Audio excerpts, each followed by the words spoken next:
You know, Mr. Speaker, when I ran for this office, I didn't run to get a job. I ran to create jobs. And I know that there is a new poll out there, supposedly, that tells us that independents, a majority of independents, a vast majority of independents, want us to compromise for a deal. But the question all of the members of this House should poll their constituents and the American people with is whether or not they want this Congress to compromise their country for a deal.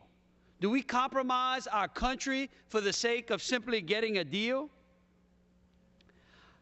I also ran to uphold the Constitution. I supported cut, cap, and balance. It is the compromise that I came here to make. I compromised in agreeing to raise the debt ceiling if we get real cuts, if we cap our spending, and we do what a vast majority of the states in this country do, and that is have a balanced budget amendment. What is so wrong with this balanced budget amendment? It's hard for me to understand, Mr. Speaker. And then along comes the Gang of Six. The Gang of Six. Let's see what the Gang of Six has. Part one, they cut $500 billion in gimmicks compared to our real cuts. How do they cut $500 billion?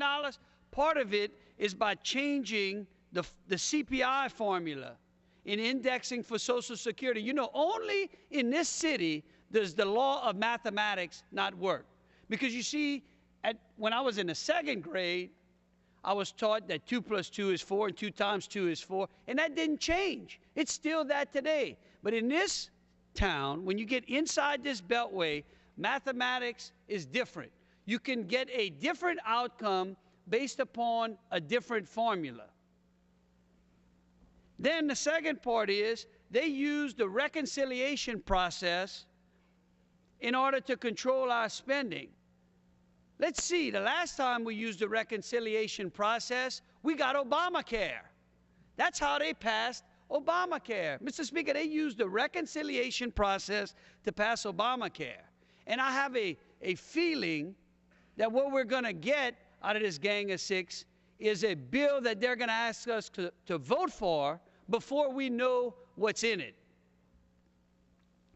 Thirdly, if through this reconciliation process they come out with the cuts that are necessary to bring them within their the amount that they allocate that we need to cut and save, then they're gonna, if that reconciliation process produces a supermajority in the Senate, only after they produce a supermajority of votes in the Senate will they move to shoring up our Social Security system. What they should be doing is working on getting a supermajority so we can pass a balanced budget amendment to the Constitution.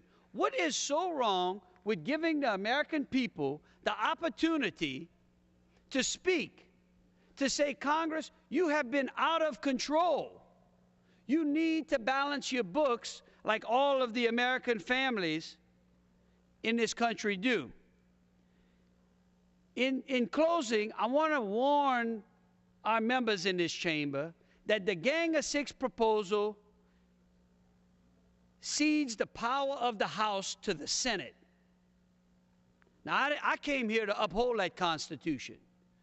The power of the purse, Article 1, Section 5, Clause 1, gives the power of the purse to this House. Regardless of whether you are a Democrat or a Republican, you should care about that. Those committees in the Senate should not be dealing with our tax laws, or they should only deal with them after we have had a chance to send it to them. This is what the American people demand. They demand that our Constitution work. And for it to work, revenue and spending starts here in the House. Let's not cede the power of the House over to the Senate. Thank you, Mr. Speaker. I yield back the ballot. Gentleman yields.